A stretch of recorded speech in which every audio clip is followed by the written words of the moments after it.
Hi everyone, welcome back to the C Morning Show where it's time for our book talk segment, our favorite segment. Personally, both me and Marissa.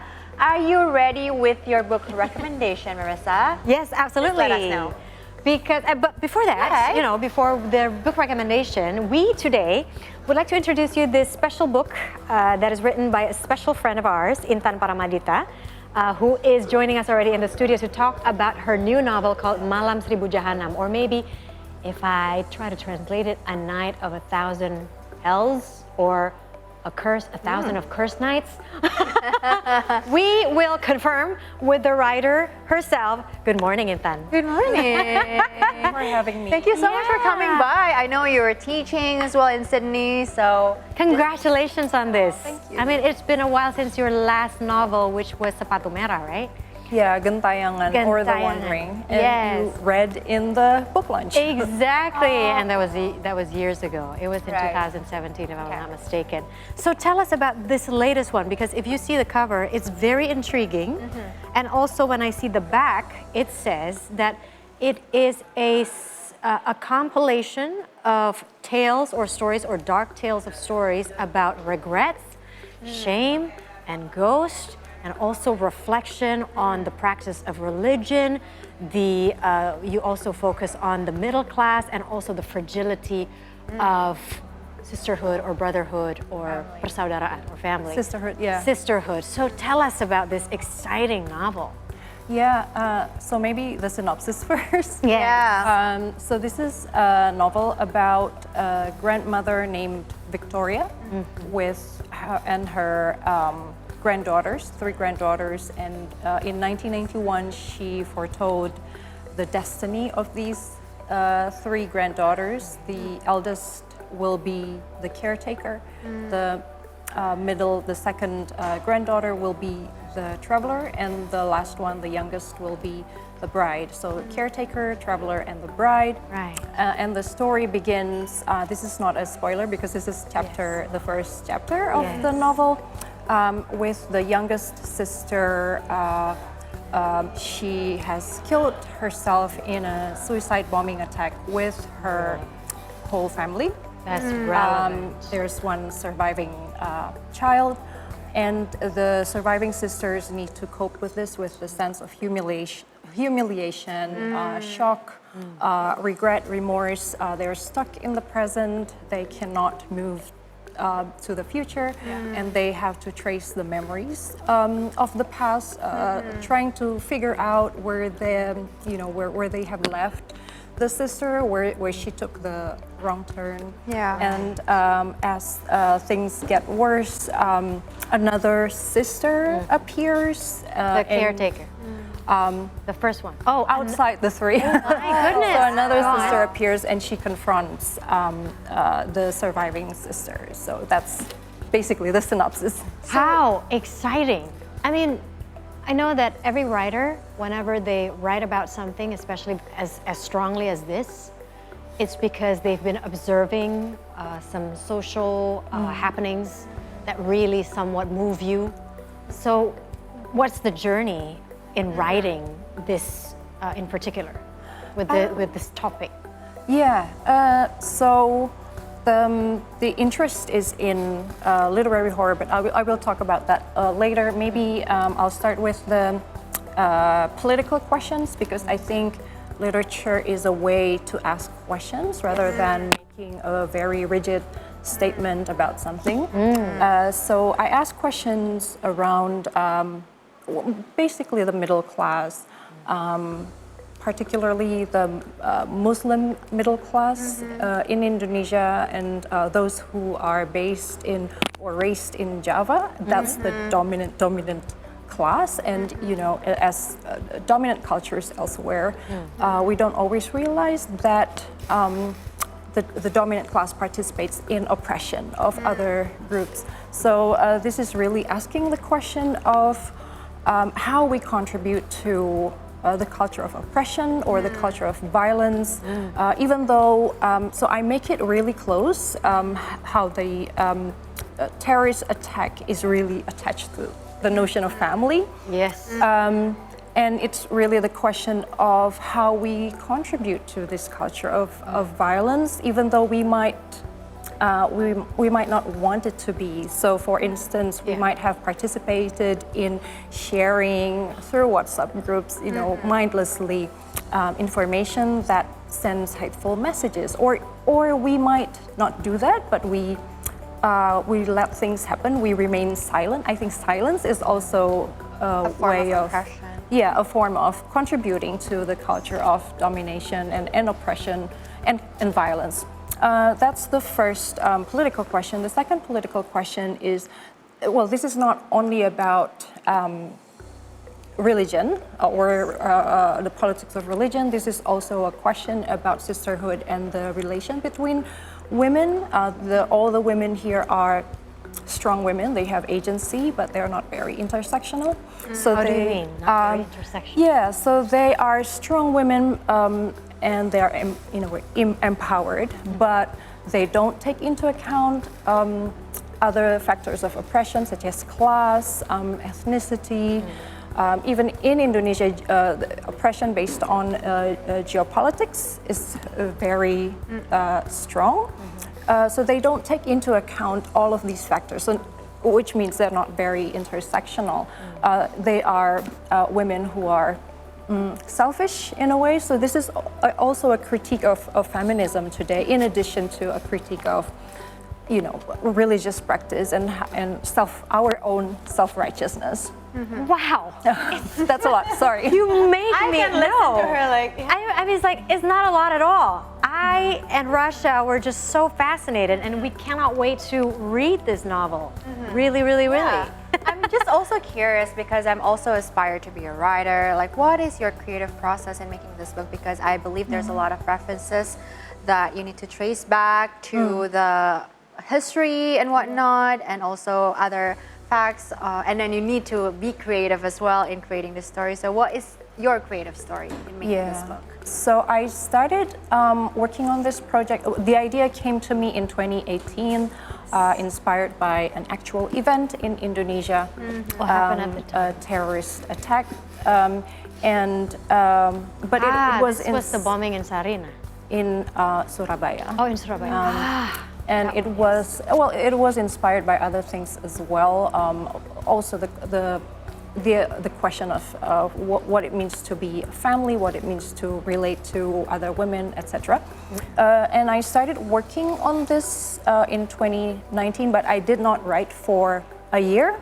It was just research, and what I mean by research is not only looking for, factual accuracy or all things like that.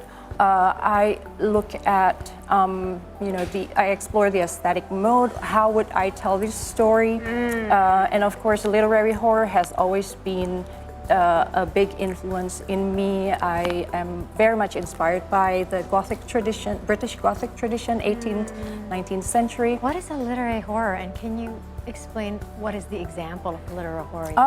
For instance, Mary Shelley's Frankenstein. Oh my goodness, that's literary horror. Yeah, that's the Gothic literature. Well, if you watch Netflix and you've probably seen The Haunting of Hill House, Shirley Jackson. So that's my reference as well, because I explore the notion of the house and what it can do, the secrets that it holds. And then I continue with the creative process. 2020, the pandemic year, to 2022, writing the first draft. So the first draft was completed last year, June 2022. But I had several drafts. Maybe I wrote 4 drafts before submitting it to my editor. Publisher. Yeah, to your editor. Wow. So I know that this has been a genre that you and your husband actually really like, right? When you write and express yourself. Why so? What makes this genre special, especially when you are trying to raise social issues? Yeah, because so I've explored various kinds of horror. I did the blood and gore, body horror type in my past stories, but this one is more about terror, which means that you probably won't see much, mutilated bodies. I've done that in the past, but more about terror, which means that there's the threat is coming, so that there's a sense of threat. It's not really there, but you kind of you sense the fear. And just to quote from H.P. Lovecraft about the fear, horror as the fear of the unknown, I think it's important to explore what we don't know, and often we're really afraid of what's unknown inside us. So that's something that I explore. What's really fascinating about horror, I think, is how we look at ourselves, and we find, weird, strange things. And horror is about disruption. It's about things that are probably not comfortable, and that's what I like. I think this potential of the potential subversion that it evokes is what attracts me.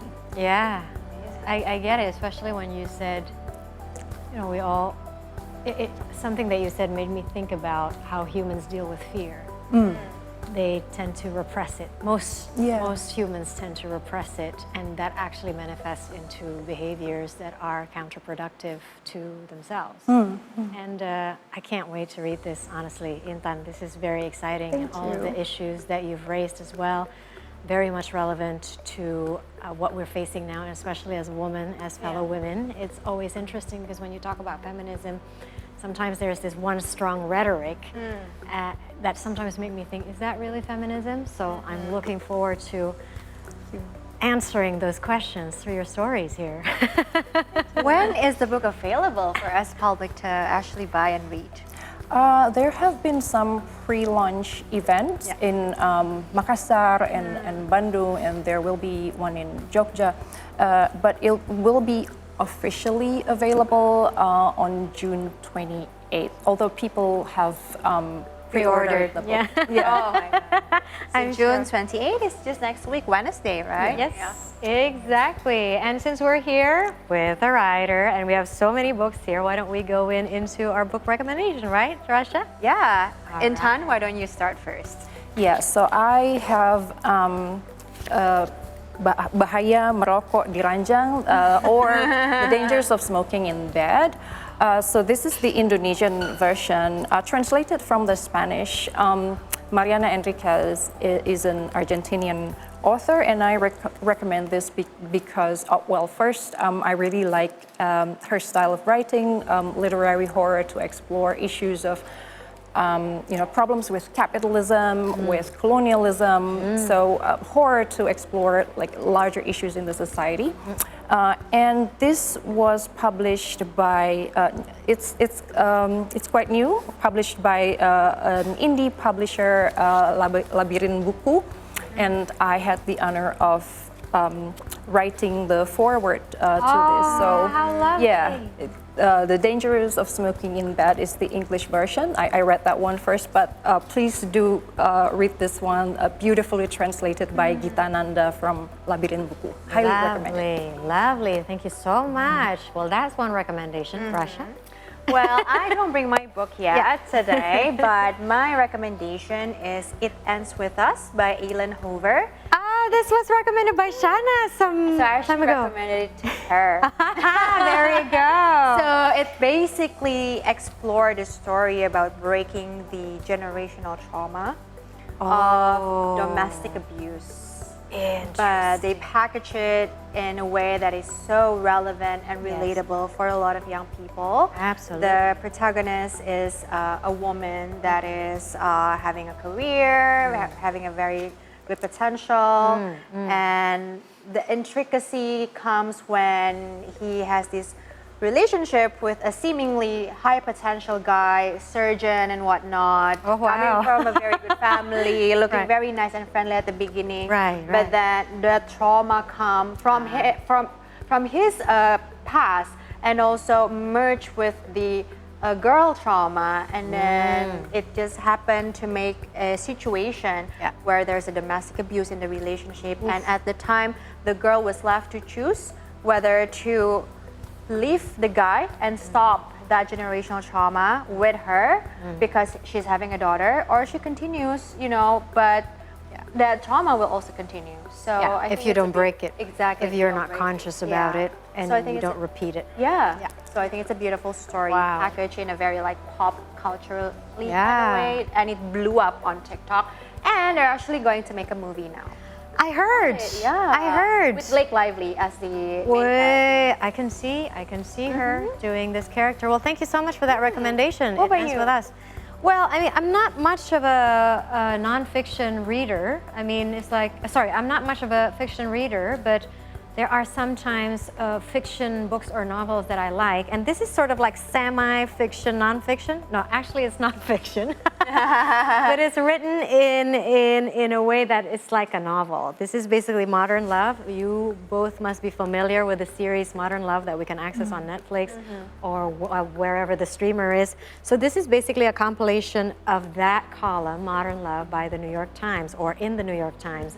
It's basically a compilation of true stories of love, loss, and redemption. So sometimes when we talk about love, of course, we would like to talk about the romantic phase, the falling in love phase, but sometimes love is, well, not sometimes, oftentimes, if we would like to acknowledge and admit, love is way more complicated than that. Sometimes within love there's breakups and there's getting up again and trying to build yourself again. But I always think, and probably it was written by Shakespeare, that it's better to have love than not to love at all, right? I mean, it's like, it's okay. Yes, getting your hearts broken. Oh my God, it's tough as anything, but you'll bounce back, you'll survive. Exactly. So I would recommend this. There's a lot of stories here. I think there's about 20 or 30 different stories here. They're very, very short per title, but definitely you will find stories that you can relate to. There you go. There you go. Amazing. There you go. And I have another book, but this is a nonfiction, so forget about it for now. Anyways, anything else? I think that's pretty much it, I think Rasha. that's pretty much it. Thank you so Yes. much, Intan, for Thank you, coming and for showing your novel and for sharing us the thought process behind it and the intention behind it. I think it's very important for people to know, to be like their main reason to read your stories. Like even I, who's not, you know, used to the type of literature, I'm very curious now because I know what I can expect from this story. Literary horror. We learned something new from Intan today. Thank you so much, Intan. Thank so you much again for having me. All right, that was Intan Paramaditha with the novel of Malam, Seribu Seribu Jahanam. Yes, we're going for a quick break now, guys. But don't forget, in the meantime, to follow our social media accounts if you haven't already. We're on Instagram, Twitter, and YouTube at See Today News. Stay tuned. We'll be right back.